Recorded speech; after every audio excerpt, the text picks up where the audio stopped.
രാജ്യം ആശങ്കയുടെ മുൾമുനയിൽ. സംസ്ഥാനത്ത് പ്രധാനമന്ത്രി വരുന്നതിന്റെ സുരക്ഷാ മുന്നൊരുക്കങ്ങൾ. ഇതിനിടയിലാണ് പോലീസിനെ വലച്ച് തുടർച്ചയായി വ്യാജ ബോംബ് ഭീഷണികൾ ലഭിക്കുന്നത്. തിരുവനന്തപുരത്ത് 4 പ്രധാന കേന്ദ്രങ്ങൾക്ക് നേരെയായിരുന്നു ഇന്നത്തെ ഭീഷണി. മുഖ്യമന്ത്രിയുടെ ഓഫീസിൽ ലഭിച്ച സന്ദേശത്തിൽ ക്ലിഫ് ഹൗസിലും സെക്രട്ടേറിയറ്റിലെ ധനവകുപ്പ് ഓഫീസിലും ബോംബ് വെച്ചിട്ടുണ്ടെന്ന് ഭീഷണി. മുഖ്യമന്ത്രിയെ വധിക്കുക ലക്ഷ്യമിട്ടാണ് ബോംബ് വെച്ചതെന്നും സന്ദേശം വ്യക്തമാക്കുന്നു.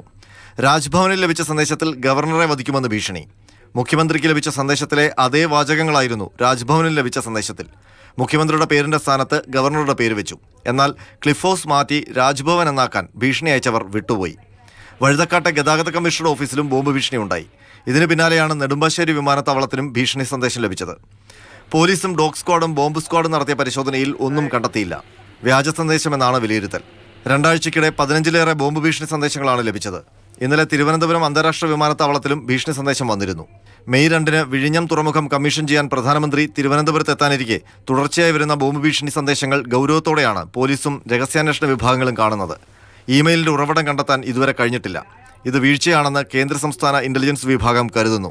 ഭീഷണി സന്ദേശം ലഭിച്ചാൽ പോലീസ് എങ്ങനെ പ്രതികരിക്കുന്നു എന്നറിയാനുള്ള ടെസ്റ്റ് ഡോസ്, അല്ലെങ്കിൽ സുരക്ഷാ പ്രാധാന്യമുള്ള ചടങ്ങ് നടക്കാനിരിക്കെ പോലീസ് സംവിധാനത്തെ അങ്കലാപ്പിലാക്കുക എന്ന ലക്ഷ്യം. ഈ 2 വസ്തുതകളാണ് പോലീസ് പരിശോധിക്കുന്നത്. അന്വേഷണത്തിനായി പ്രത്യേക സംഘത്തെ നിയോഗിച്ചിട്ടുണ്ട്. ഇതുവരെ ലഭിച്ച സന്ദേശങ്ങൾ വ്യത്യസ്ത ഇമെയിൽ അക്കൗണ്ടുകളിൽ നിന്നാണെങ്കിലും വാചകങ്ങളിലും ഉള്ളടക്കങ്ങളിലും സാമ്യതയുണ്ടെന്നാണ് പോലീസ് പറയുന്നത്. അതുകൊണ്ട് തന്നെ ഒരേ കേന്ദ്രത്തിൽ നിന്ന് തന്നെയാണ് സന്ദേശം വരുന്നതെന്നും പോലീസ് അനുമാനിക്കുന്നു. മാതൃഭൂമി ന്യൂസ്, തിരുവനന്തപുരം.